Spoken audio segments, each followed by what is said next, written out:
Hello guys, Horn to MMA 13 here, back with another UFC, but this time a pay-per-view, not a fight night.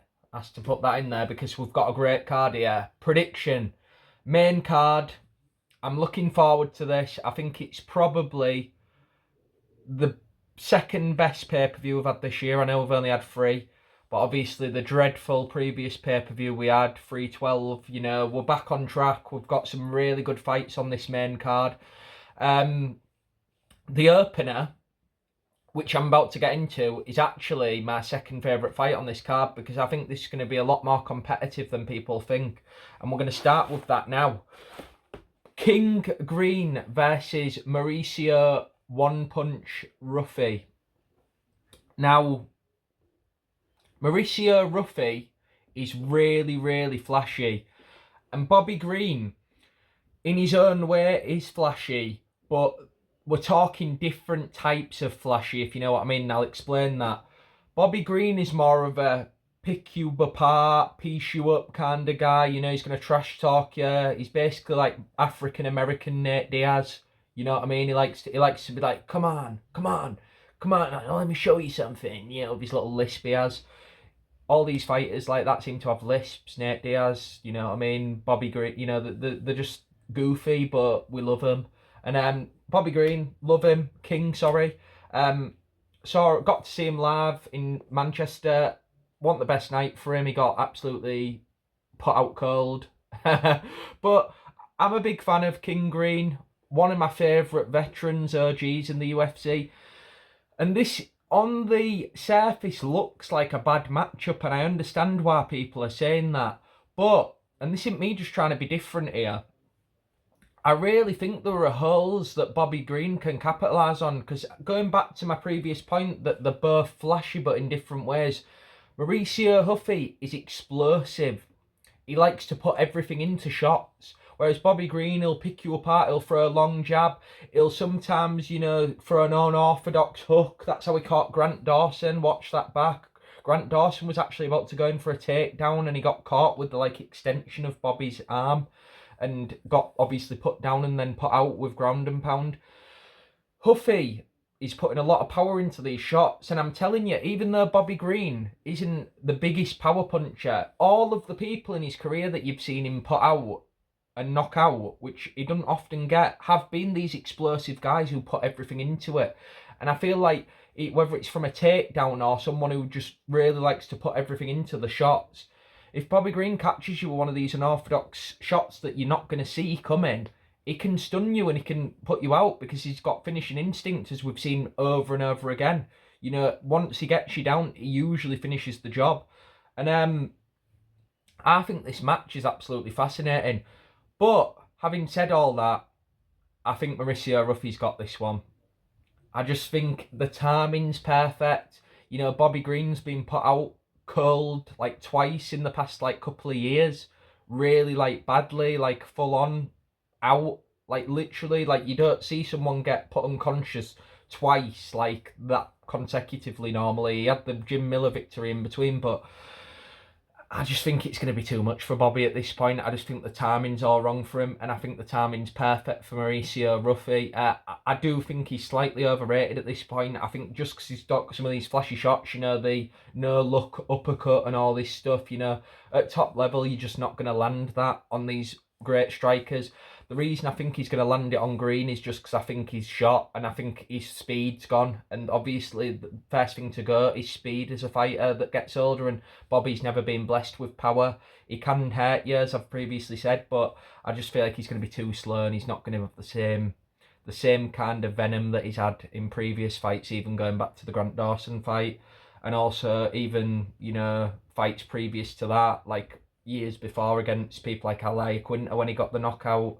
I just don't think we're going to see that Bobby Green again, unfortunately. I think he's going to the GFL.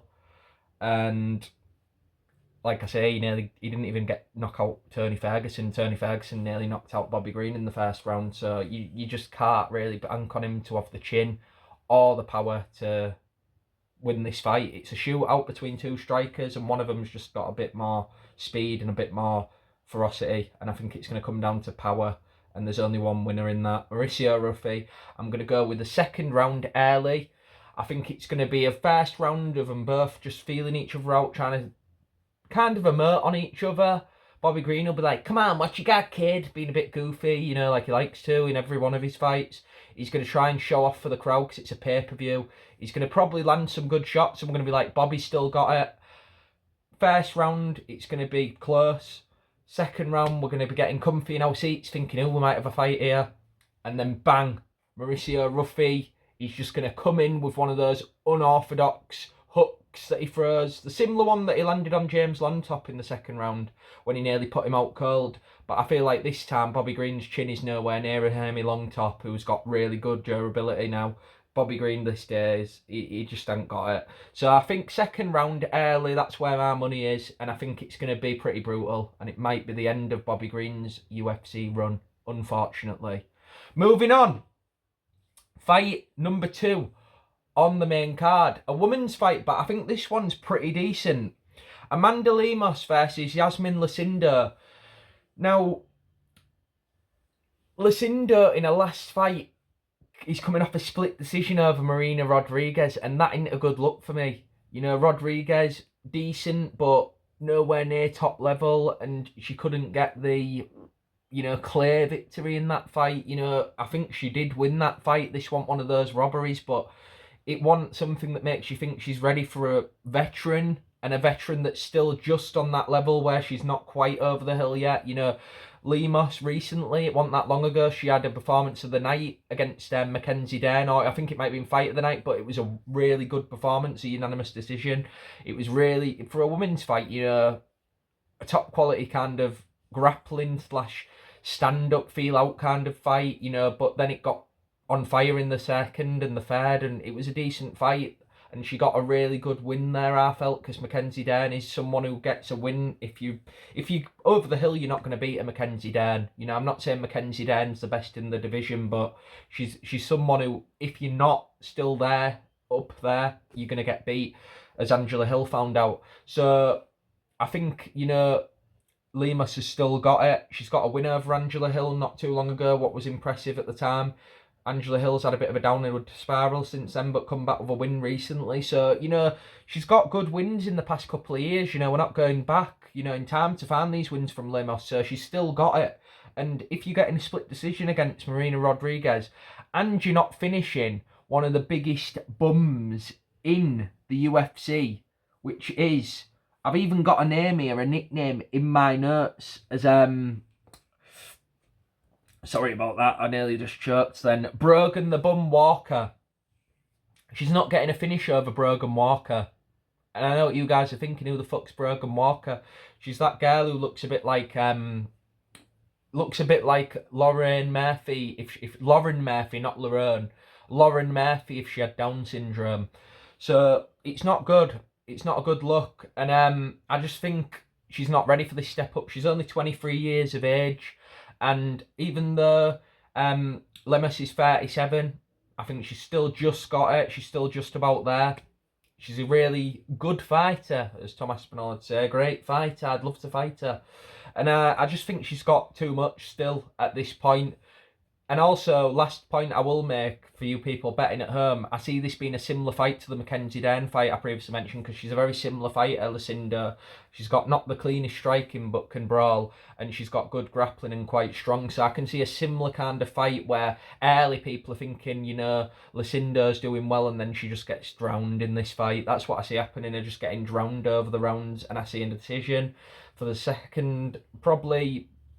If there is going to be a finish, it'll be the second round, I think, because I think in the first round, she's going to really give it her all, is Lucindo, because she's young. And, you know, similar to the Mara Buena Santa, you know, that kind of performance where she's fighting the veteran and thinks she can come in there and storm them. I can see her really gassing after the first. So if she survives the second round, I think she's just going to coast Lemos to the decision, because she doesn't like to take too many risks. So I'm going to bet that it'll be a decision, but possibly a finish in the second. But if she don't get it, I think she'll just coast and be safe and keep the distance and try and just pick her apart and get her to the cage if she can to land some shots, but nothing too dangerous. And I think she'll get the decision and maybe maybe a finish in the second, but I wouldn't put money on it because it's women's MMA and they seem to just want to bore us to death and make us go to the bathroom. So that's my prediction. I think Lemus is going to get the win, and I think she's going to drown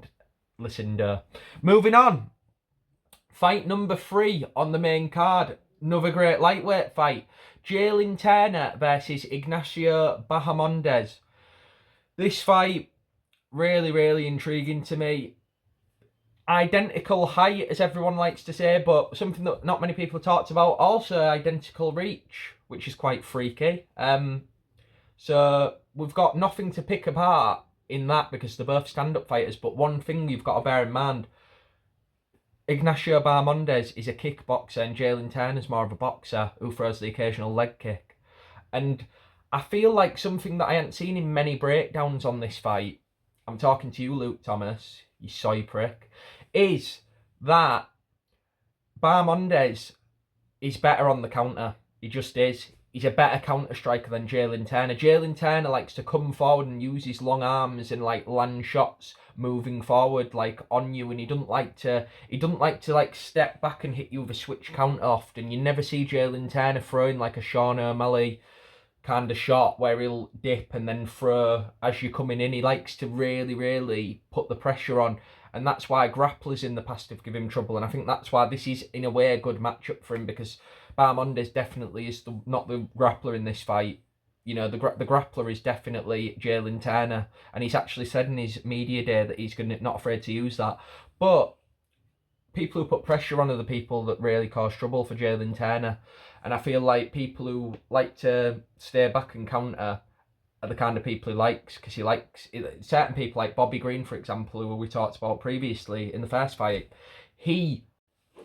Hi guys, sorry about that. So continuing what I was saying, yeah, Jalen's the kind of fighter who he needs it to be on his terms, so he needs to be able to push forward.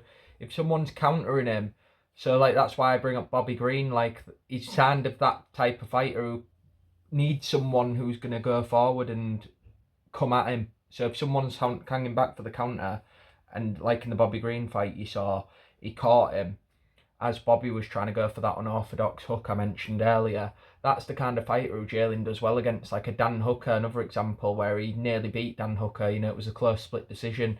But the type of fighter like Bahamondes who uses kicks and he's a lot more versatile, that's the kind of fight that's going to cause Jalen Turner problems, because he can't predict their movements and he's going to be a bit hesitant, and he likes to fight someone who knows what's coming at him. So like a Bobby Green who's a boxer, just like Turner, you know, someone he can fight with, or like a Dan Hooker who you know is just going to box. Gamrot beats Jalen, you know what I mean?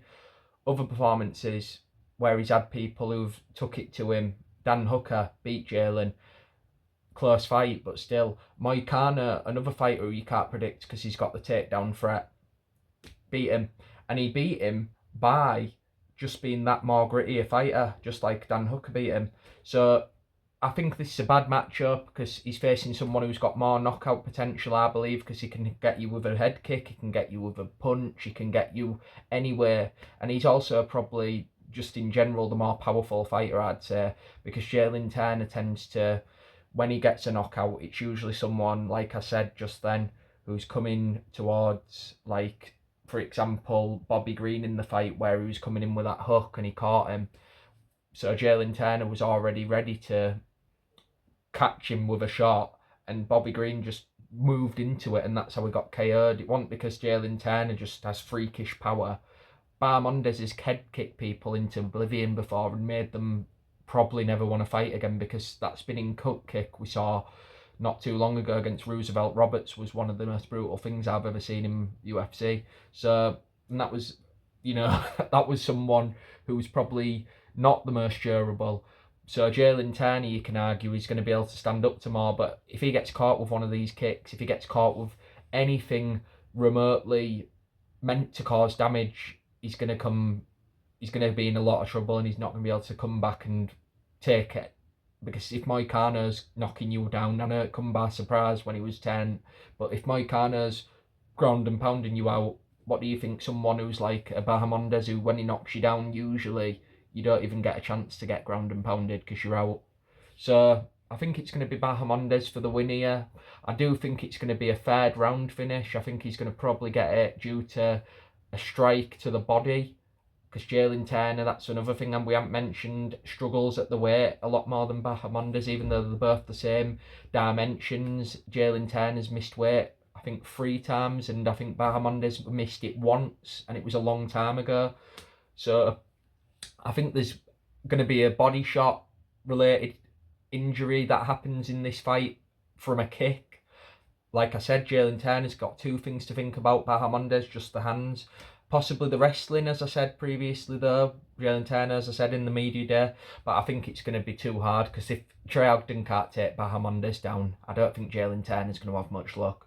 Trey Ogden took down another tall fighter in the weird-looking Ryan Garcia Mexican guy. Can't remember his name, the tall guy, the golden boy.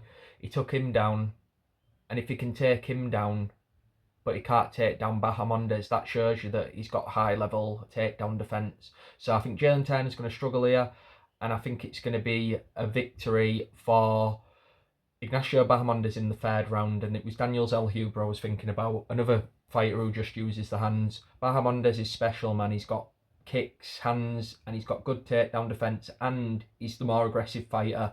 Can't wait for this fight, and I think Bahamondes is going to get him in the 3rd in a classic, probably fight of the night performance. Moving on, co-main event of the evening, Justin Gaethje versus Rafael Fiziev. Fiziev, he's been out a while. He's really lucky to get this opportunity. There's fighters who've been doing a lot better for longer, who've not got an opportunity like this. And Gamrot's probably the best example of that. Someone who beat Fiziev, even though it was due to a leg injury, it's still a victory. And he's had other good wins on the way there. Fiziev, he reminds me a bit of Benoit Saint-Denis. He hasn't really done much, but he seems to keep getting these big opportunities, you know. And now he's got another shot at Gaethje. The first fight, he got out-fought, basically, out-dogged. Gaethje's coming off the knockout loss, and people are probably thinking he's going to be really, really worried about that happening again. I don't see that. If people maybe should look into this as a good thing for Gaethje, if anything, because it's quite nerve-wracking, really, to come off that type of loss, and you're facing a Dan Hooker who you've never been in there with before. But he's fighting someone who he's already beat before, so that's going to give him that extra bit of confidence and that bit of comfort, what he probably needs after that brutal knockout. And I don't see many people mentioning that this late replacement could benefit Gaethje, because Hooker was someone on a roll who hadn't been out and had momentum, unlike a Fiziev who's been injured and coming off a loss.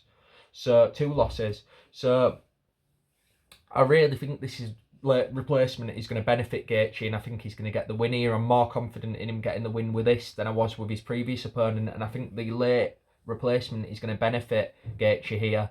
I think he's going to get this one by decision once again, but I think he's going to get knockdowns in this fight.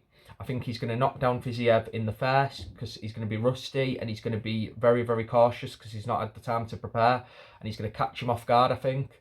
And then in the 2nd round, I think he's going to hurt him, but he's probably going to do that more on the feet, and he's going to get him against the fence, start hammering body shots.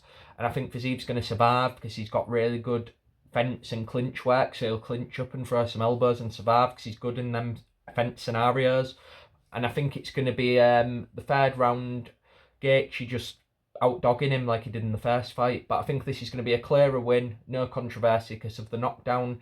And I think he's going to hurt him in multiple rounds, like I said, against the fence. I think it's going to be a moment. But I think Fiziev's crazy good Muay Thai is going to keep him in it. But I just think it's going to be too much for Fiziev, and I think he's going to get beat even worse. He just hasn't had the preparation this time, and Gaethje's got a point to prove.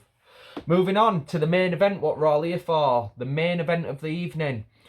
Alex Poatan Pereira versus Magomed Ankalaev. This is a really good main event. I know Ankalaev isn't a name that jumps off the sheet and excites us as MMA fans unless you're a hardcore, but the casuals aren't going to be so excited. But we know that this is a proper fight. This is like 2 people, either one could win, and you can come up with great arguments. So it depends which way you stand on the fence. I stand on a particular side on this fight, and I'm very confident. I've even got money on it between me and you. I think this fight is going to end in the 3rd round by TKO. I think Ankalaev is just too powerful. I think people are really underestimating how much better of a pure striker he is as far as his inside work with hooks and clinches. People use like Pereira's hooks where he catches you coming in as an example of his great knockout power. But as far as pure like straight fundamental boxing, not kickboxing, which is more relying on throwing kicks to set up your hook, he's more of a straight up boxer, gets in with the jab, and he likes to set up the uppercut, and he did that against Johnny Walker. And I think people are going to say, oh, what you on about? His striking fundamentals are better than Pereira. I won't look stupid in this fight, because I know for a fact that people are going to be very surprised. I heard another person say recently, a very smart person, that he's going to win this fight, and it's going to be through his boxing. Jamal Hill, that man was, and people like to call that guy crazy, which, you know, he's not got the best track record and he's a bit of a meme. But I'm telling you, he's talking sense, because I think he's been in there with both of them, which a lot of idiots don't realise. I had an interview earlier with I think it was Bisping, or it might have been Cormier, saying he's been in there with one of them before, but he didn't even realise that Jamal Hill's fought them both, and that gives me more confidence of his opinion on this. But I think it's going to be a good TKO finish in the third for Ankalaev. I think everyone's going to be shocked and call me a genius, and I think it's going to come with a hook, the signature of Pereira, which is going to be an iconic moment. Thanks guys for listening. Tune in to the night of fights, and I can't wait for your comments when I'm right.